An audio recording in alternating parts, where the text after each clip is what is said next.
চলতি মৌসুমে ভয়াবহ ভরাডুবি ঘটেছে ম্যানচেস্টার সিটির। একের পর এক হারে প্রিমিয়ার লিগ ধরে রাখার সম্ভাবনা একরকম শেষই হয়ে গেছে তাদের।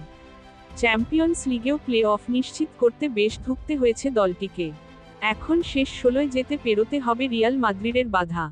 দলটির সাম্প্রতিক পারফরমেন্স বলছে, কাজটা তাদের জন্য বেশ কঠিনই হতে যাচ্ছে। প্রশ্ন হচ্ছে, গত কয়েক মৌসুম ইউরোপীয় ফুটবলে রাজত্ব করা দলটির এমন অবস্থা হলো কেন? সিটির ব্যর্থতার পেছনে বেশ কিছু কারণ রয়েছে। তবে গত কিছুদিন একটি কারণ বারবার ঘুরে ফিরে এসেছে, ডিফেন্সিভ মিডফিল্ডার রদ্রির অনুপস্থিতি।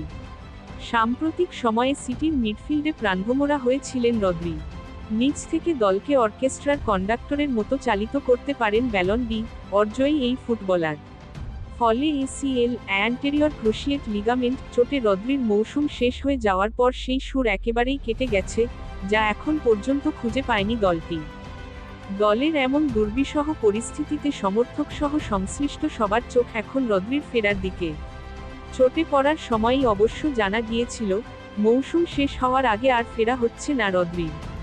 তবে আসার খবর হচ্ছে, এরই মধ্যে ফেরার প্রক্রিয়া শুরু করেছেন এই স্প্যানিয়ার্ড। এমনকি সম্প্রতি সুপার বোউলের অতিথি হিসেবে নিউ অরলিয়েন্সে যাওয়ার সময় সঙ্গে ম্যানচেস্টার সিটির দেওয়া একজন চিকিৎসকও নিয়ে গেছেন তিনি। নিজের ফেরার প্রক্রিয়া নিয়ে রদ্রি বলেছেন, আমি সুপার বোউলে আসতে পেরে আনন্দিত। তবে গুরুত্বপূর্ণ হচ্ছে নিজেকে ফিরে পাওয়া। যে কারণে ভ্রমণের ধকল কাটাতে আমি ট্রেনিং সেশনও করেছি। এদিকে আজ রদ্রির একটি ভিডিও শেয়ার করা হয়েছে ম্যান সিটির ইনস্টাগ্রাম পেজে, যেখানে সিটি মিডফিল্ডারকে জিমে ব্যায়াম করতে দেখা গেছে। এ মৌসুমে না ফিরলেও ধারণা করা হচ্ছে, আগামী মৌসুমের শুরু থেকেই হয়তো মাঠে দেখা যাবে রদ্রিকে। এমনকি আগামী জুনে ক্লাব বিশ্বকাপেও তার ফেরার সম্ভাবনা আছে বলে জানা গেছে।